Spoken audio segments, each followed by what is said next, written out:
I messed up. I messed up so badly. I don't know if I'm in danger or going to jail or what, but oh God, did I fuck up.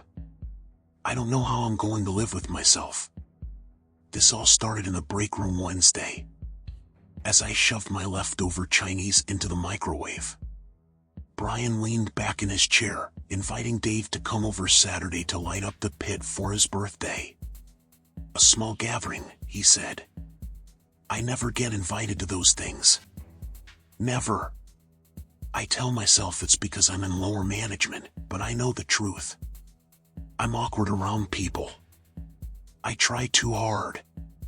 Man, I used to do a mean smoked chicken back in the day. I interrupted. I'd never smoked a chicken in my life. But I felt confident no one would be asking me to. Have a great party, Brian. I don't know why I bought it in. I guess I was just tired of being ignored. As I reached for the door, fried rice steaming, Brian invited me to the party. I stopped, the hand just short of the knob, sure I'd misheard. I know it's dorky to admit, but I had to shove my grin down a couple of notches to avoid looking like Patrick Bateman as I turned back around and accepted. I still remember what I told him.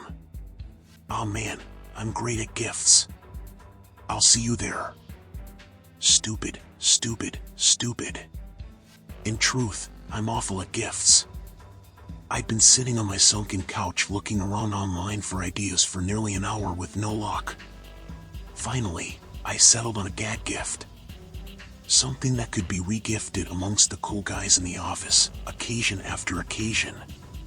I wasted another 15 minutes fantasizing about the guys passing the gift around and talking about how I started it all. How witty and funny I was. I could be an office legend. I know it's crude, but Brian had said it would be a small gathering. I figured a few guys from the office and maybe an old friend or two. I decided to take inspiration from my college days and scour the internet for a sex doll.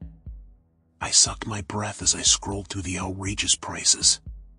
Just as I was about to give up and go with an old-fashioned blow-up doll, I found a listing from Bad Dolls For You and she was perfect. The doll's name was listed as Alice. The brief description under the picture proclaimed, "A taste of Wonderland." I couldn't help but chuckle. Blonde hair, blue eyes, and just over $100 with overnight shipping included. The fleeting thought occurred to me that at that price point, she might be used. But honestly, did it matter? No one was going to be partaking in any activities with her. At least I hoped not. She was to be the white elephant gift passed among the guys. She was the legacy I'd leave behind as I moved my way up in management. She was how the guys would know deep down, I was one of them and they could invite me to bar crawls and parties. She would deliver me from this god-awful loneliness. God, I was so stupid. Without any more hesitation or reading, I pressed buy now. I was giddy. She was perfect. I laid in bed that night fantasizing about the shock on Brian's face as he opened the gift. The guys would howl with laughter. They'd slap me on the back and give me some high fives. It was going to be great. The following morning, I woke with an extra pep in my step. I hummed while I ran the steamer over my collared shirt and gave myself a foamy grin in the mirror as I brushed my teeth. As I strolled to the kitchen to grab my cup of joe, there was a swift knock at the door. It couldn't be. Not this early. And yet when I opened my apartment door, there stood a large box. I was elated. I dragged the box in quickly and slammed the door shut. In my excitement, I ripped the box open like a wild animal. I tore the packing sheet off the top and paused. She was beautiful, sure, but she wasn't exactly as the ad had shown. Her blonde hair was a bit matted, like a childhood doll forgotten in the bottom of a toy box. One eye was a clear crystal blue, the other an odd yellow. Her freshly oiled bondage leather attire shone in the light. Maybe she wasn't perfect, but she'd do. With only 10 minutes before I needed to leave for work, I roughly brushed through her hair. She wouldn't win any awards, but she was smoother than before. Glancing back at the destroy box, I realized I wasn't sure where to put her. My first thought was to just leave her out, but what if there was a maintenance emergency? I didn't want the office to think I was weird. I bit my lip and settled for the closet. I shoved her in quickly and went out the door. Work dragged on. Everything seemed so trivial knowing the work I had cut out for myself at home. I had decided to pull Alice's hair into pigtails to further smooth her hair and give her another once-over to make sure I hadn't missed anything else in my morning fumble with her. The guilt of cutting out 15 minutes early from work didn't haunt me like it generally would. I swung my apartment door open and bellowed, "Honey, I'm home." My chuckle was cut short as I entered my bedroom and found Alice lying on top of the comforter on my bed. I froze. Someone had been in my apartment and they had moved her. I slowly approached the bed, looking Alice over. She certainly looked the same. Nonetheless, I decided to call the office to see if maintenance had been through. According to the impatient woman who answered, no one had entered my apartment. An eerie feeling swept over me, but I figured in my excitement this morning, I'd open the closet door but for some reason laid Alice on my bed. I was excited and I must have been in a rush. I'm forgetful sometimes. Regardless, my enthusiasm had withered. I pulled and smoothed Alice's hair into pigtails before placing her into the closet and firmly shutting the door. The more I thought about it, the more it made sense that I had been careless this morning. I'd spent a good chunk of the night lost in thought about my perfect surprise. I'd just hit the hay a little earlier tonight. I'd power through tomorrow, and the following day was the party. After a quick TV dinner, I slid into bed. The thought of Alice laying there staring up at the ceiling returned. I rolled over a few times, but eventually, sleep came. I jerked awake suddenly to the terrible certainty that someone was staring at me. I was cemented on my back with my eyes fluttering quickly at the ceiling. As my eyes adjusted, I could make out something hovering a few inches from my face. I stifled a scream as I slowly turned my head toward the figure in the dark.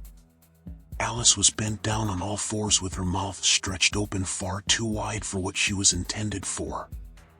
Something in my brain, something primal that had helped my ancestors survive in the forest with carnivorous beasts, told me with great certainty that if I hadn't awakened when I had, she'd have eaten me.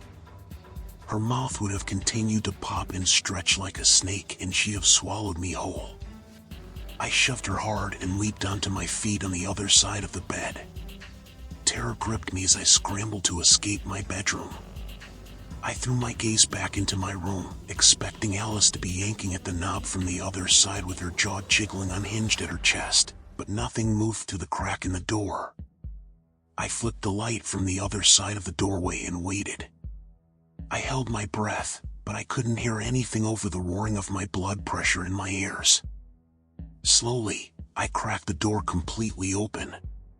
I climbed back onto the bed and leaned over to see Alice sprawled out on the floor. Her head was turned sideways at an angle that begged a broken neck. Her yellow eyes stared dreamily under my bed. She looked different. Paler, almost gray. Her youthful cheek was now sunken. She looked long since dead. "Hey!" I yelled. I didn't expect her to answer, but there was a flood of relief when she didn't flinch. She won't move as long as I'm watching her. I didn't know where the thought had come from, but I knew it to be true. I reluctantly turned to boot up my laptop. I realized far too late that I should have read the rest of the ad. Something was very, very wrong with this doll. Alice was marked as out of stock, but the ad was still there to read. A taste of Wonderland. The perfect doll for your enemy.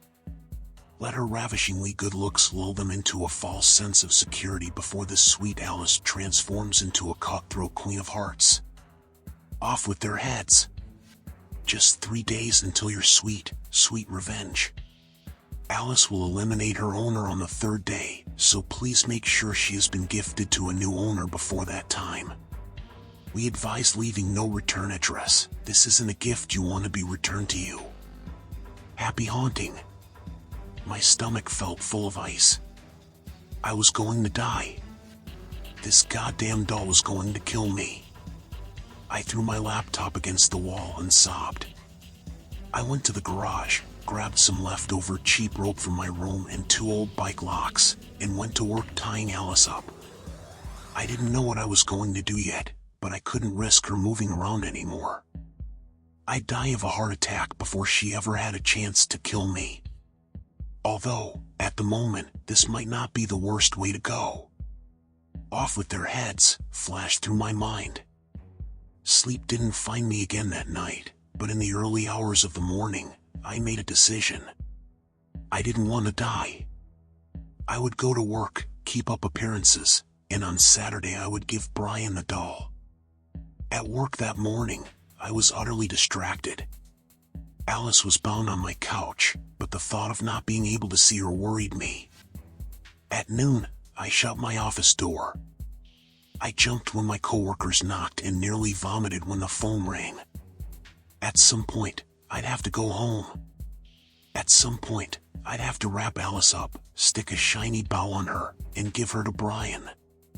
At some point, I'd be a murderer. Despite my want to get everything over with, I found myself the last to leave the office. I stopped quickly at the store for wrapping paper. I meant to go straight home after and deal with Alice, but I stopped at the bar for a few drinks first. Lightly stumbling, I entered my home. As I flicked on the light, my heart shot out of rhythm. I slammed my fist against my chest twice before the cramp in my chest subsided. Alice wasn't how I'd left her. She stood in the center of the living room with her head tilted back, one hand raised in a fist, holding a butcher knife ready to thrust towards the ceiling like a victor's battle sword. She looked more rotted corpse than beauty. I'd had enough of this fucking doll. I pried the butcher knife from her gnarled hand and laid her down on the floor. I had no thoughts as I wrapped her. When I was done, she resembled a dead body wrapped in tacky wrapping paper instead of a sheet. Happy fucking birthday indeed. I couldn't wait anymore. I couldn't risk her unwrapping herself. I took Alice with me and propped her against the garage wall as I reclined the passenger seat all the way and shoved her inside. I had no idea what I'd tell law enforcement if I was pulled over, but I couldn't risk not keeping an eye on her. Just after 11:45, I cut my headlights as I pulled in front of Brian's house. I nearly left. I started to cry again. I'd even switched the car back into drive with my foot pushed heavily on the brake, but the wrapping paper faintly rustled.